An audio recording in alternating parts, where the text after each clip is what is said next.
Thank you very much. So my name is Sven Lindström. I'm the Vice President and one of the founders of Midsummer. I think it should be it. Okay, let's try the first slide.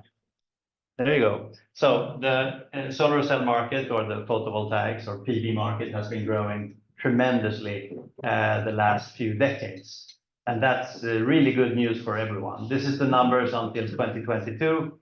I think 2023 was over 400 gigawatts of solar panels installed. But if we look at how much energy is used to produce those solar cells, so I changed the scale to the left from gigawatts to terawatt hours. And the small bar, you can see that's how many terawatt hours that those solar panels are producing that year. And the purple bar is the number of terawatt hours of energy used to produce those solar cells. So this is actually the payback time for a traditional solar panel system. It's more than 2 years. And this is not really sustainable. So with the growth we have today, we're actually consuming more energy producing those solar panels than what those solar panels are producing, since the market is growing very fast. So this is a combined study by a lot of researchers, and they say that the payback time is somewhere between 2 and 2.5 years.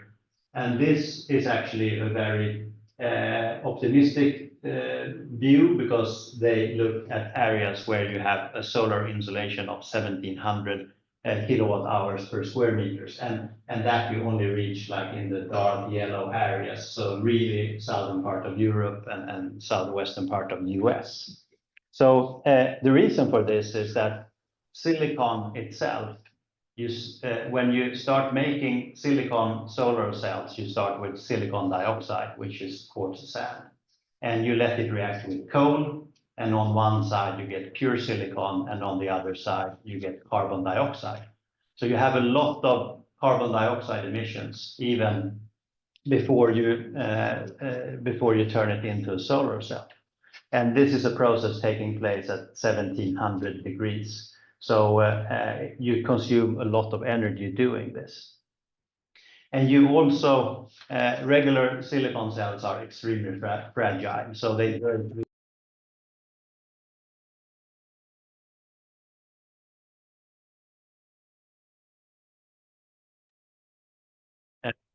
with the natural gas. So also there you have a lot of emissions. And then finally, you cover everything with an aluminum frame, and aluminum is also very energy intensive to produce.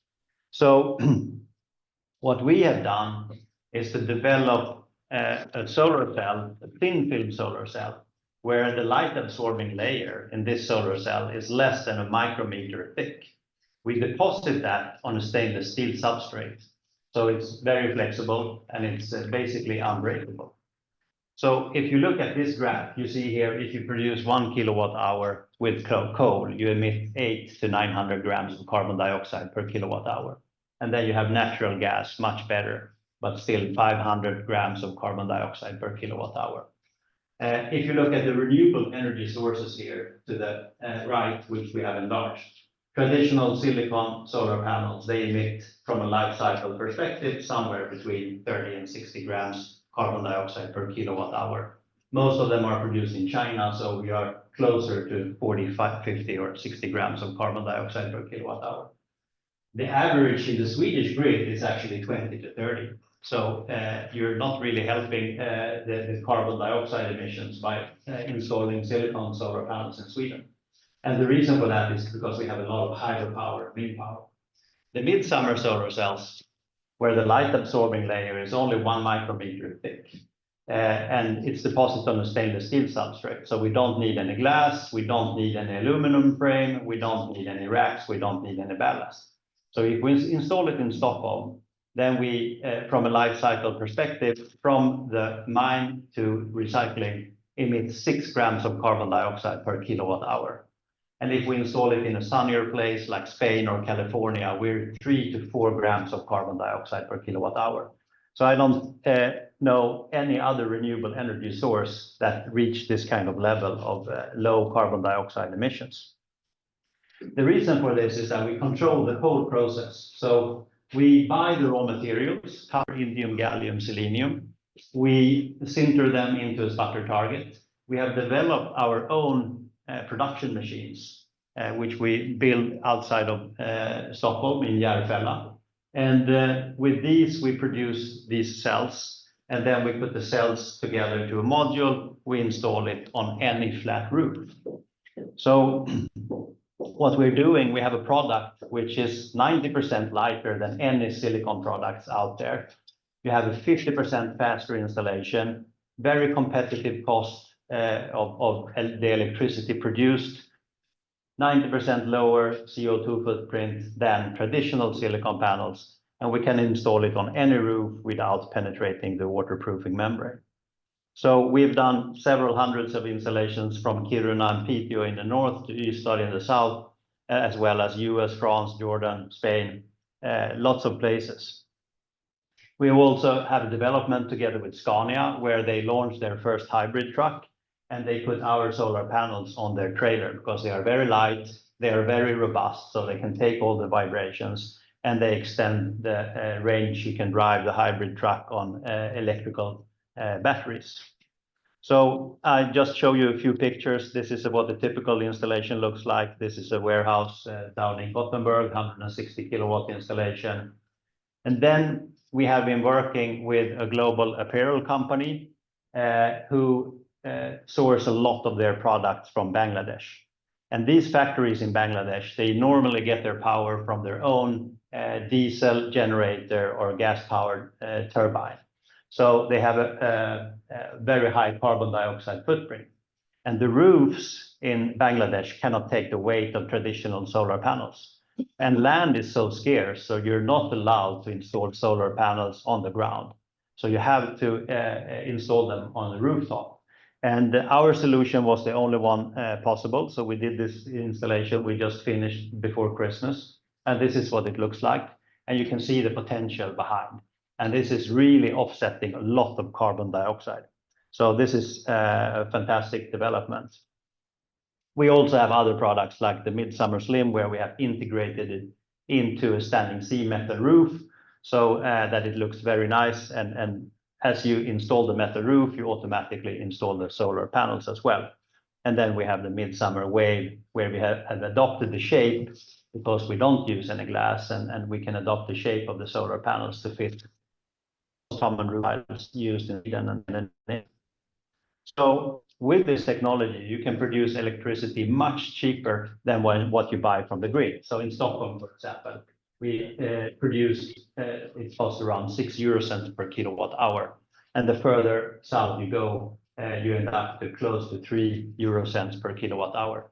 And I've set the average grid prices in the different markets here. So you can see it's a good profit for anyone installing this.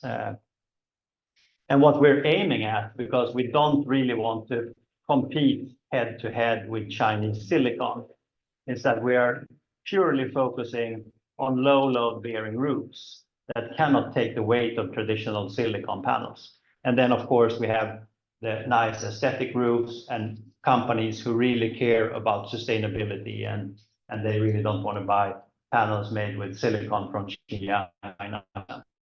So just in Europe alone, this protected pocket is 25 gigawatts per year. So this is a tremendous opportunity for us.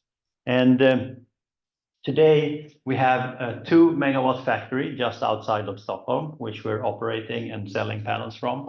We just started our 50 megawatt factory in Italy. So next week we'll have a tube inspection where they will certify our production process and make sure that it conforms to everything we have done in Sweden. And then we have received another 375 million Swedish crown grant from the European Union to set up a 200 megawatt factory in Sweden. So that's the path we're on. And I'll just at the end show you some pictures. This is the Italian factory. that we bought a couple of years ago, and it's now fully finished. So we have 10 production machines in this factory, which will amount to 50 megawatt of solar panels produced per year. And this is a laminator, and this laminator is huge. It's almost the size of this room. And in that laminator, we can produce modules that are 6 meters long, and they will be 1 kilowatt each, which will make installation a lot cheaper with a lot less cabling, etc. So that's what we've done. We've done this for 20 years. We started as a steam company 20 years ago, and this is where we are at today. Thank you. You have time for a question if you have a question. A quick one. No, take them afterwards. Thank you so much, Sven. Thank you. Good to have you.